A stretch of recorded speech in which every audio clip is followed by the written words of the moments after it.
तो ये union territory है। कैलेंडर यहाँ पे भारतवर्ष का चलेगा, मुख्यमंत्री का थोड़ी चलेगा। अब उसके दादा की याद उसको आ गई तो छुट्टी, कल किसी और की उसको याद आ जाएगी तो उसको भी छुट्टी देगा क्या? ये उसके हाथ में। देखिए, महाराजा की देन है। हॉस्पिटल देखिए, कॉलेज देखिए। उस महाराजा के प्रति डिक्टेटर शब्द का प्रयोग करना, उपयोग करना, ये मुझे लगता है कि मानसिक पीड़ा, मानसिक एक जिसे कहेंगे डिजीज, वो प्रदर्शित। 13 जुलाई 1931 पीडीपी के एमएलए वहीदुर रहमान परा ने 13 जुलाई 1931 को लेकर कहा कि जो लोग 13 जुलाई 1931 को मारे गए वो शहीद थे। उस पर भारतीय जनता पार्टी के नेता और नेता प्रतिपक्ष सुनील शर्मा ने बयान दिया और उन्होंने कहा वो गद्दार थे। और जम्मू संभाग में जब जम्मू संभाग के किसी भी नेता से आप बात करते हैं तो वो उन्हें बलवाई और दंगाई भी कहते हैं। मेरे साथ इस वक्त भारतीय जनता पार्टी के नेता और नेता प्रतिपक्ष सुनील शर्मा। सुनील जी, जो बयान आपने दिया है, लंबे समय तक जम्मू कश्मीर की सरकार 13 जुलाई को बाजाबता यौम शोहदा के तौर पर मनाया करती थी और 2014 से लेकर 2018 तक जब आप सत्ता में थे तब भी इस दिन को मनाया जाता था। तो अब अचानक ही इतना परिवर्तन और उनको बलवाई दंगाई गद्दार कहना। देखिए, कांग्रेस की अपीजमेंट पॉलिसी ने नेशनल कॉन्फ्रेंस के सामने घुटने टेके थे और शेख महमूद अब्दुल्ला के नाम पर, शेख अब्दुल्ला के कहने पे, उन गद्दारों को, उन ट्रेटर्स को, उन राष्ट्रद्रोहियों को, उन राजद्रोहियों को, उन महाराजा के विद्रोहियों को शहीद की संज्ञा दी थी, जिसको 5 अगस्त 2019 के एब्रोगेशन के बाद हटा दिया गया। आज इन्होंने फिर कोशिश की, पीडीपी के एक एमएलए ने कोशिश की कि उस छुट्टी को रेस्टोर किया जाना चाहिए, और बड़ा ग्लोरीफाई कर रहा था उस चीज को, जिसमें मैंने इंटरवेंशन की और मैंने कहा कि वो राजद्रोही थे, वो गद्दार थे, वो शहीद नहीं हो सकते।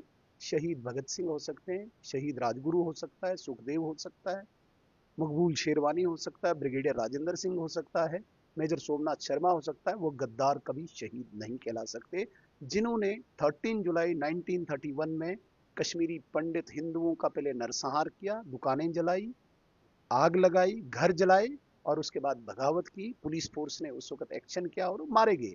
वो कैसे शहीद हो सकते हैं? लेकिन सुनील जी, मुझे ये बताइएगा कि एक बड़ा मशहूर मकौला कहते हैं, somebody's hero is somebody's villain, somebody's villain is somebody's hero।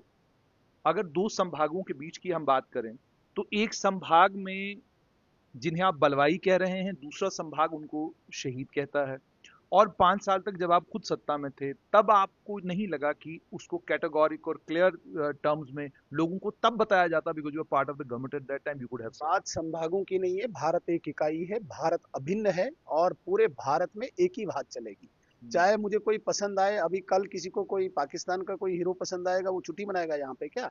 ये कतई नहीं हो सकता है। जो भारत में रहेगा, वो भारत के एक वृत्त में रहेगा, एक सर्कल में रहेगा, एक नॉर्म्स में रहेगा, एक रूल्स में रहेगा।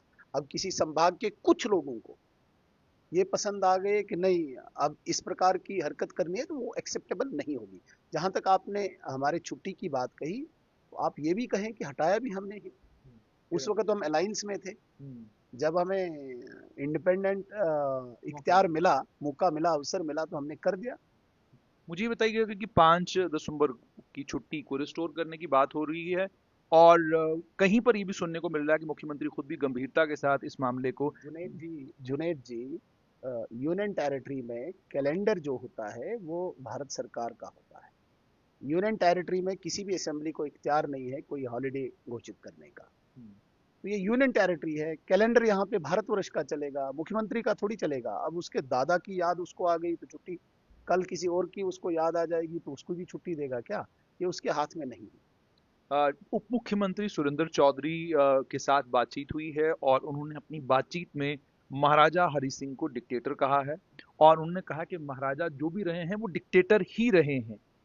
आप इसको कैसे देखते हैं? महाराजा हरि सिंह, जिसको भगवान के बाद दर्जा दिया है जम्मू कश्मीर की जनता ने, उनकी न्याय व्यवस्था को देखकर, उनकी कानून व्यवस्था को देखकर, उनकी अर्थव्यवस्था को देखकर, जम्मू कश्मीर में जो भी आज जितना भी यहाँ पे पूंजी है, चाहे आप यहाँ के बिल्डिंग्स देखिए, रोड्स देखिए, फ्लड चैनल देखिए, बैंक देखिए, महाराजा की देन है। हॉस्पिटल देखिए, कॉलेज देखिए। उस महाराजा के प्रति डिक्टेटर शब्द का प्रयोग करना, उपयोग करना, ये मुझे लगता है कि मानसिक पीड़ा, मानसिक एक जिसे कहेंगे डिजीज, वो प्रदर्शित करती है। आप कह रहे हैं मानसिक तौर पर डिप्टी सीएम ठीक नहीं है? मैं डिप्टी सीएम की बात नहीं, जो भी कहेगा, महाराजा के खिलाफ जम्मू कभी भी कोई शब्द बर्दाश्त नहीं करेगा, जो भी कहे।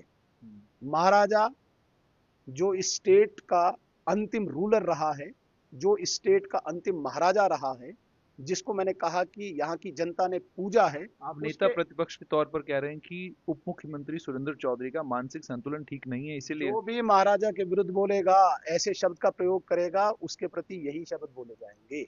और भी कोई कार्रवाई करेंगे आप, या बस बातों? डेफिनेटली जो जो कार्रवाई होगी हम करेंगे, सड़कों पे भी करेंगे। और एक उप मुख्यमंत्री, ये इतिहास के पन्नों को जब आप पलटेंगे, जयचंद से लेके आज तक के डिफरेंट गद्दार आपको दिखेंगे। 1931 में वो गद्दार थे, और आज एक छोटे पद के लिए वो कुछ लोगों के सामने घुटने टेक कर महाराजा पर टिप्पणी करेंगे। शर्म आनी चाहिए ऐसे लोगों को। अंत में आपसे ये जानना चाहूंगा कि ये लेजिस्लेटिव असेंबली में एक अजीब चीज देखने को ये मिल रही है कि सरकार जो है वो अपना काम कर रही है, और जो विपक्ष की पार्टियां हैं वो आपस में जो है विपक्ष की पार्टियों के मतभेदों के चलते जो है असेंबली का कामकाज नहीं चल रहा ऐसी है। बात नहीं है। आपने देखा होगा हमारे सारे विधायकों ने बड़ी विनम्रता के साथ, बड़ी शालीनता के साथ कार्रवाई को अंजाम दिया है, और कहीं पे भी हमने विपक्ष की पार्टी पर कोई विरोध नहीं किया।